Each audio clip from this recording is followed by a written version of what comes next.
That's nice. Well, they loved it. So Hope they so. should. It was an extremely distinguished piece of work. Well, it's fast. It is fast. It is yes, fast. It flies by. Yeah, you can go see a movie and eat dinner afterwards. That's right. A very fast So food just meal. take me back to the beginning. How did this all come together?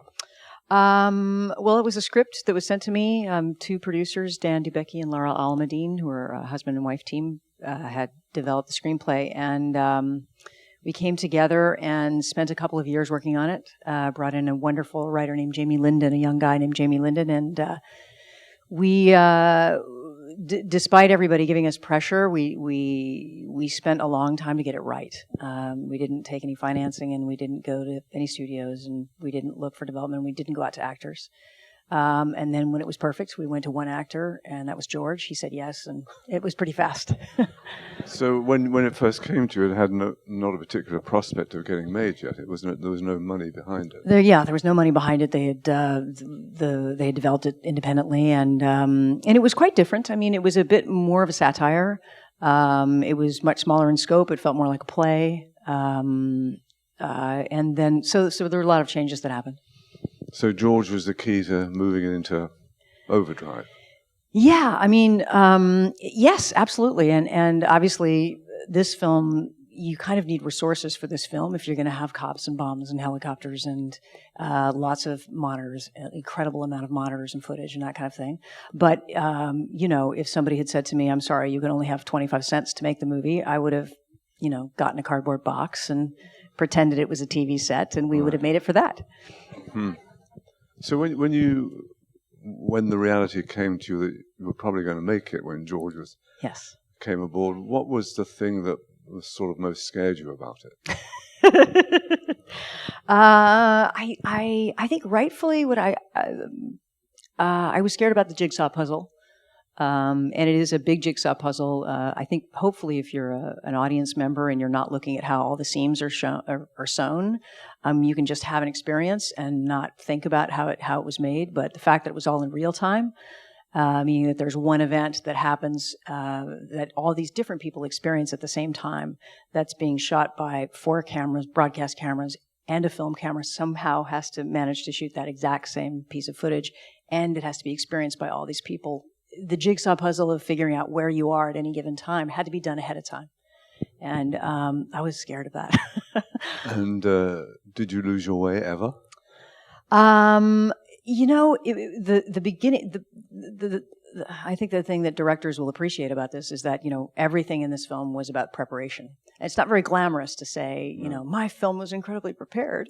But it really was all about preparation. And most of that preparation was just me and the first AD, Joe Reedy, sitting down like a couple of idiots with Post-its. Yeah. And that's really that's the blueprint, and that's how you figure out a movie. And how long prep did you have? Well, we had the normal amount of prep for the regular prep where everybody else is hired. But the rest of it was just a bunch of unpaid people calling each other on the phone going, what are we going to do?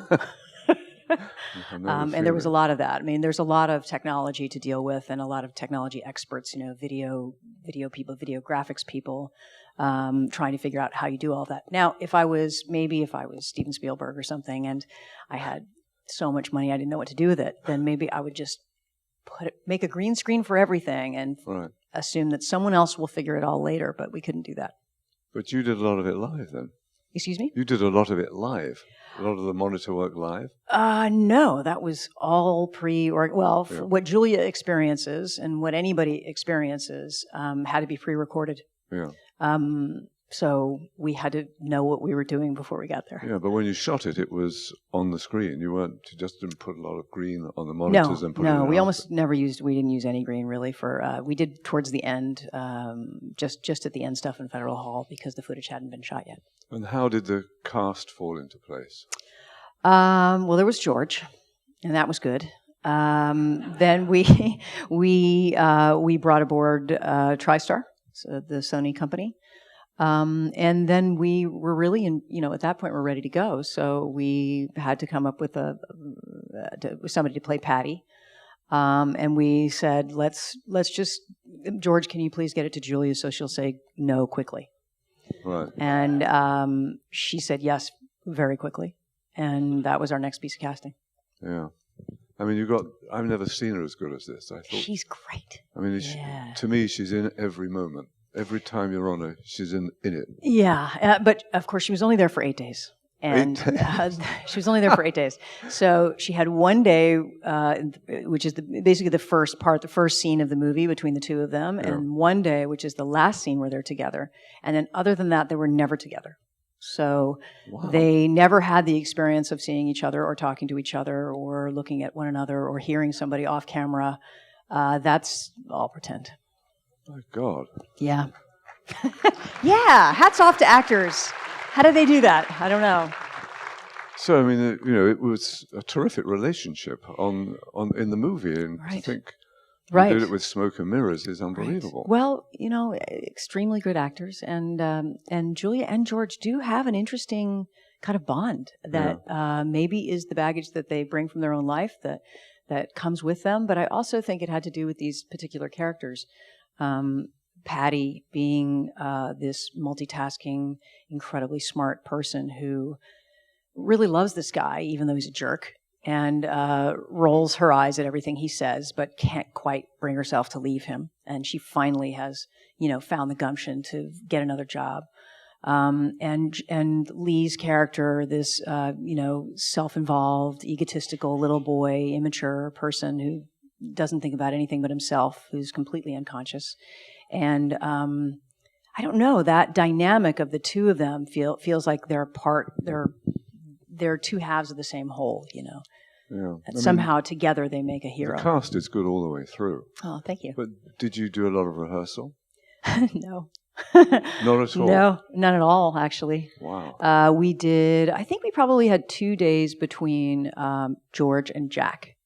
So 2 full days with George and Jack, and most of that had to do with blocking because we had to figure out the cameras. Right. But that was it. Yeah, I'm not used to that. I'm much more used to having more rehearsal time. Yeah. Was that scary, not having time to really figure it out with them? It just meant I had to figure it out on my own, and also try. The good news is when you're in a safe environment like a stage. And you don't have to worry about being rained on and all those kinds of things. You'll find it in the moment because that's what actors do. The bigger worries, of course, is when you go outdoors and there's lots of cars and people and paparazzi and rain and snow and all that other stuff. And how was that? Did you do all the interiors first? Not all the interiors, but we did the stage work first. Yeah. I wish we could have cut it up because it was, it's probably 75% of the movie, and it's all the dialogue in the movie. So the poor actors had to learn everything in that amount. It's like 70 pages of dialogue, and that we shot in 2.5, not quite 3 weeks. So, yeah, this is beyond belief. So, how many days did you have to shoot that? I think it was 40. I don't know if it's 43 or 44 or something like that. Jeez. Yeah. And there were places to go, South Africa and the streets of New York and, Korea. So we didn't go to Korea, though.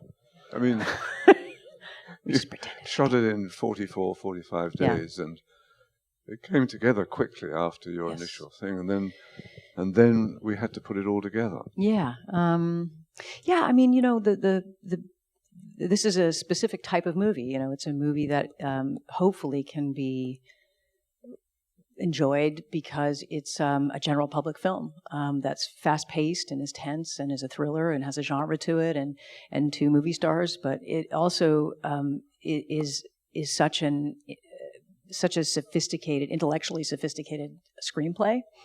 And there's so many details and there's such ambitions about what it's trying to say. I think that was the hardest thing, is balancing the tone and balancing those 2 sides, something that really is a ride that people can climb aboard and have a simple experience with, but that also, if they're looking for that it's a sophisticated path for a moviegoer.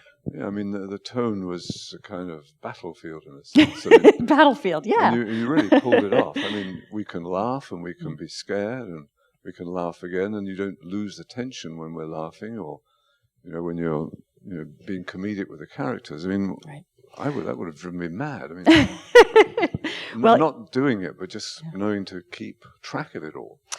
It was hard to keep track of it. It really was hard to keep track of it. And also some of it is error, you know? I mean, we did spend quite a bit of time in the cutting room. I had a wonderful editor, Matt Chesse, who I love so much, and I spent every moment with, and he really is, he's really my partner in this one. It just has got to be one of the hardest movies to edit that I've ever worked on. All that footage, you know, thousands and thousands of feet, although we don't really use real film. Thousands and thousands of hours. Thousands and thousands of hours of film. And to create something that's seamless where all the seams don't show, and there really are a lot of seams in there. Because I used to run into you at Sony. I was yes. doing my thing, and you kept saying... and I'd still be there. You said, still tweaking?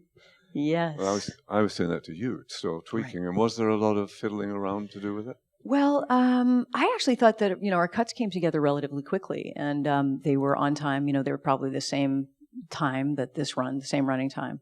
But when you have this much footage, you have that many choices. Yeah. And so there were a lot of choices about, you know, who do you want to be with more, and also I think getting the tone of the comedy and the thriller and allowing those two things to happen at the same time. And you know, we did shave down quite a bit of the comedy. With comedy, I always do this. You know, you shoot a lot of stuff that you think is funny, and then you get home and you're like, that's not that funny.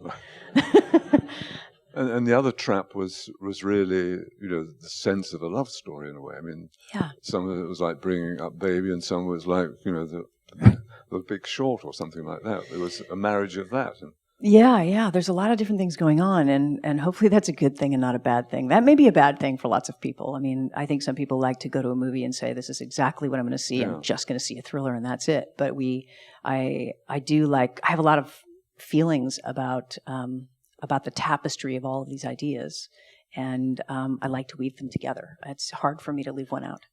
Yeah, because the very end scene is tricky. I mean, that's a dangerous and / brave / crazy way to end the film like this, with this kind of, but you pulled it off. You mean the Federal Hall one or the no, hospital? The two of them. Oh, the two of them, yes. To come back to that after all this mayhem, blood and guts and whatever. Yeah. And, you know, we could have cut all of that out. I Yeah. mean, you could have cut all of that out, and I'm sure at some point we contemplated that.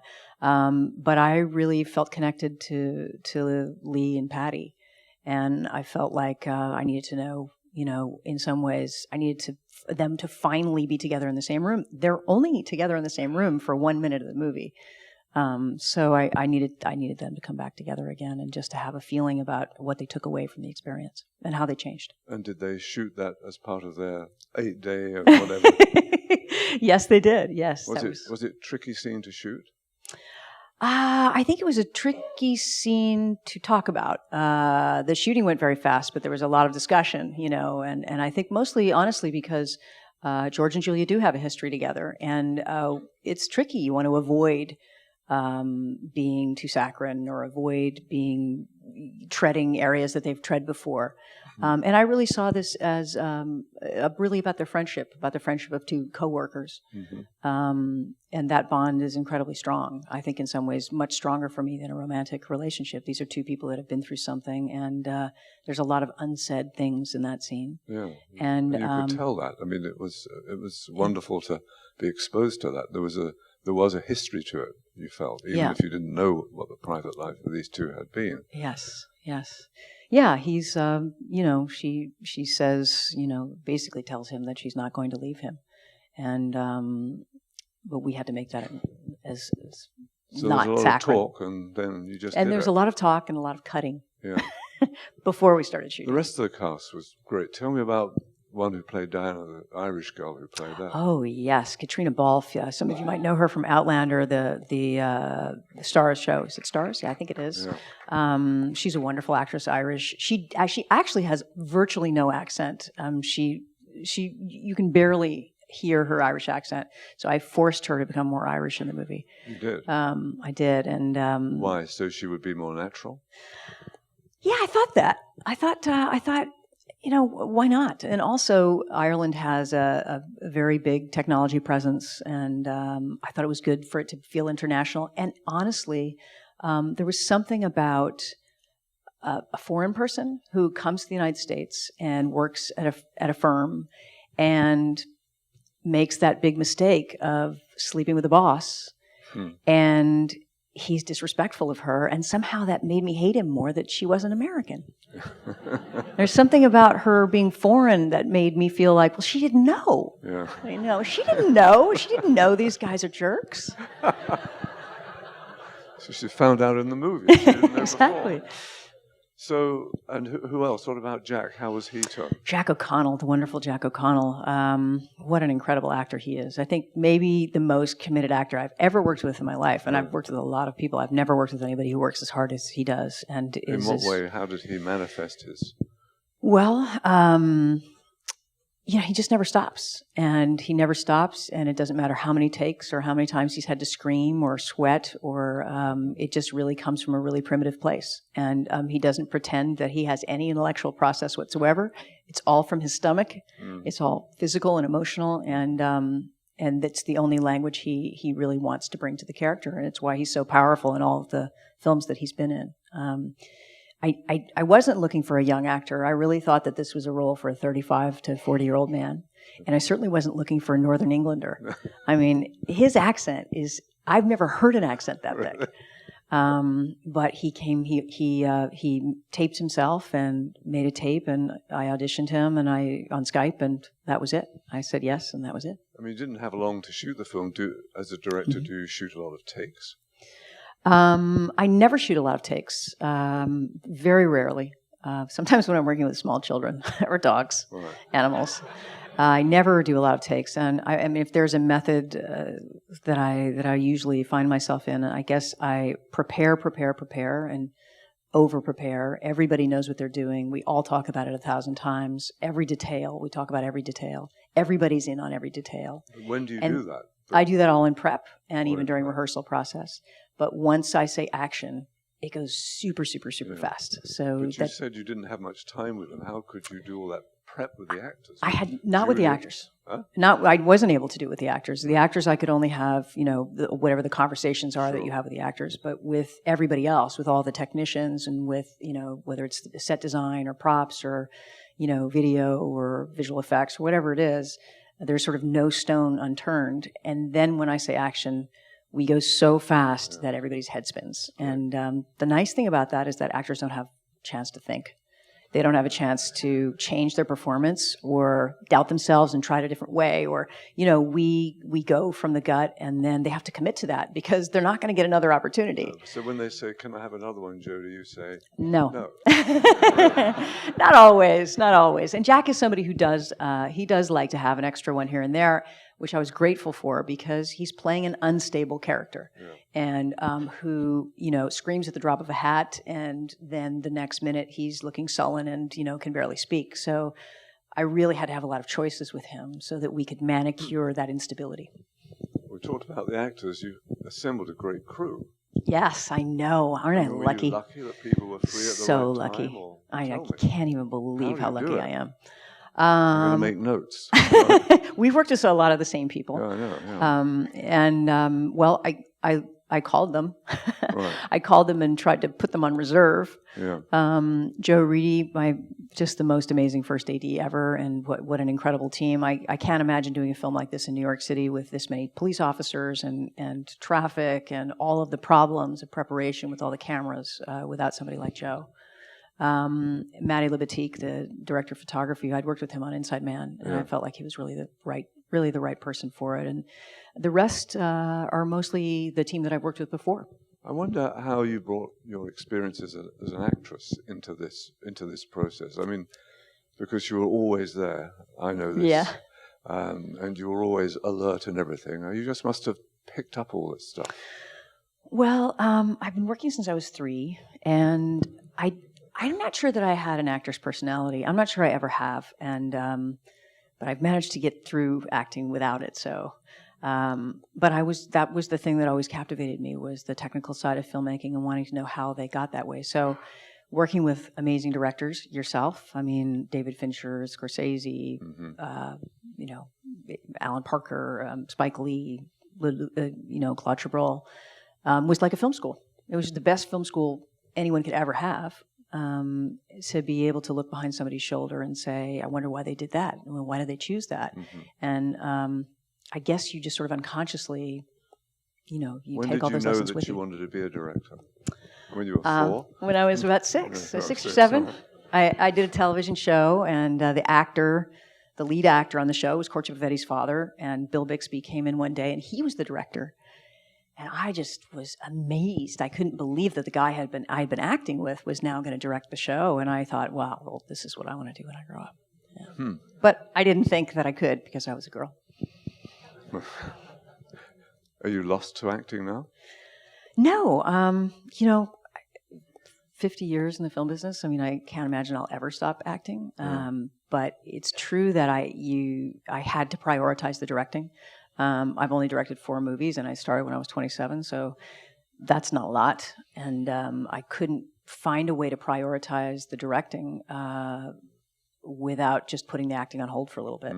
So I've done that, and it feels really good to go back and forth. I just have to find something that's right for me, and I don't want to play the same thing over and over again. So I'm excited about things I'm going to do in my 60s and 70s as an actor. God willing, God willing. So, yes. So you described what it was when you first got the project together and what you were sort of frightened of, the jigsaw element. What was your feeling when it was done? What had been the most difficult? What had been the most surprisingly hard for you? I think, this I don't know if it was surprisingly hard, but I think surprisingly challenging and reaffirming was that maybe I didn't realize how different it is making a studio movie with as much at stake, and that whole process, and all of the fear that goes into that, and all of the opinions, and all of the dynamic of that. And I had a company. I had produced other movies. We'd made a movie together that I produced, and it all seemed to go very well. And I guess I was used to a certain way of doing it, and I think that I think it makes you scared because everybody else is so scared. Yeah. Everybody. Well, not scared is the wrong word. I think everybody else is so. Is always in this checks and balance mode of what will the audience want? What will the audience want? And I've never worked that way. I always feel like if you believe something is true and if you have an instinct about it and you're confident about the choices that you make, that's probably the best way to hope that maybe you'll touch an audience member. So you told me that you were a year in post-production. Yeah. So how was that year broken up? It was broken up. No. Well, no, that's a good question. Actually, it's very interesting because it's probably 90% of it was going to the cutting room over and over and over and over and over and over again. And we did have we had maybe a small reshoot, and we had some test screenings and stuff like that. And a very, very, very short burst of time was all the finishings. Right. And the finishings, it was insane because we had a release date that we were hitting that seemed like it was far away as far as I was concerned. Right. And that suddenly kept getting closer and closer. And when we got to the end, we were, it was the nosebleed pace of, no time to mix and working 20-hour days and working through every single weekend and, visual effects not even coming in until like a week and a half ago, really. A week and a half or 2 weeks ago, or visual effects were coming in. That was a new thing for you, visual effects. Yes, yeah. You always here and there, you always have bits and pieces of visual effects on movies, and more so now that there are all these great technological advantages that you can do, things you can even do in the Avid. They're amazing. You couldn't do 10 years ago. But this film has a lot more visual effects than people will ever realize because of all the screens. Yeah. Does it give you an appetite for visual effects? No, it absolutely doesn't. No, it doesn't. I keep telling people, I keep inviting people, some of the different people that worked on the film, I keep saying, I'm really excited about our Amish movie that we're doing next. Right. The Amish silent film. So what are you looking to do next? I have sleep. I think sleep. Sleep. I'm going on a press tour, so I have a whole month of traveling around and talking about the movie. Well, congratulations. Thank you. It really Thank you. is terrific. Thanks a lot. Thank you. Thank you very much. Of course.